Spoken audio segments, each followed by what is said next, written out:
మే నెలలో ఎండలు మండిపోతున్నాయి. ఈ మేరకు భారత వాతావరణ శాఖ హెచ్చరిక జారీ చేసింది. ఇప్పటికే ఎండలు వడగాలు దాటికి జనం వణికిపోతున్నారు. ఈ క్రమంలోనే భారత వాతావరణ విభాగం ఐఎండీ అప్డేట్ విడుదల చేసింది. ఈసారి మే నెలలో భారతదేశంలోని చాలా ప్రాంతాల్లో సాధారణం కంటే ఎక్కువ ఉష్ణోగ్రతలు నమోదయ్యే అవకాశం ఉందని అంచనా వేసింది.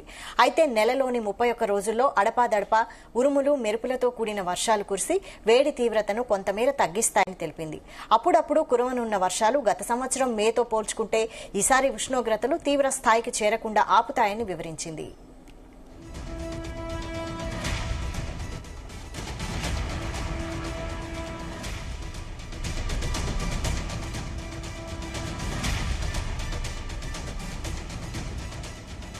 ఎండాకాలం సీజన్లోని ప్రతి నెలలో కొన్ని రోజులు వడగాలులు వీస్తుంటాయి. ఈసారి మే నెలలో వడగాలులు కాస్త ఎక్కువ రోజుల పాటు కొనసాగుతాయని ఐఎండీ తెలిపింది. ఈసారి రాజస్థాన్, హర్యానా, పంజాబ్, మధ్యప్రదేశ్, ఉత్తరప్రదేశ్, బీహార్, జార్ఖండ్, బంగాల్ వర్షాల్లో వడగాలులు సాధారణం కంటే 1 నుంచి 4 రోజులు ఎక్కువగా కొనసాగుతున్నాయి.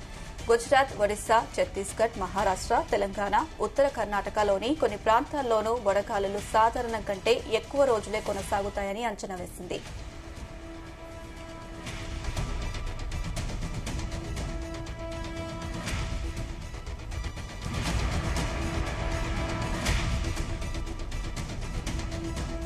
గత నెల ఏప్రిల్లో రాజస్థాన్, గుజరాత్లలో సాధారణం కంటే ఎక్కువగా వడగాలులు వీచాయి. ఆ రాష్ట్రాల్లో సగటున 6 నుంచి 11 రోజుల పాటు వడగాలులు వీచినట్లు ఐఎండీ తెలిపింది. తూర్పు మధ్యప్రదేశ్, విదర్భ ప్రాంతాల్లో సగటున 4 నుంచి 6 రోజుల పాటు వడగాలులు వీచినట్లు గుర్తించింది. ఏప్రిల్లో తూర్పు మధ్య భారతదేశం, మహారాష్ట్ర, ఉత్తర ద్వీపకల్ప భారతదేశంలోని పరిసర ప్రాంతాలలో 1 నుంచి 3 రోజుల పాటు వడగాలులు వీచాయి.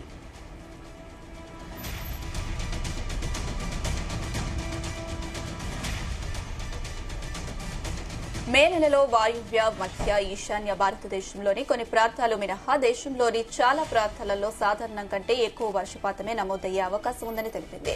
ఉత్తర భారతదేశంలో వర్షపాతం సాధారణం కంటే ఎక్కువగా కురిసే అవకాశం ఉంది.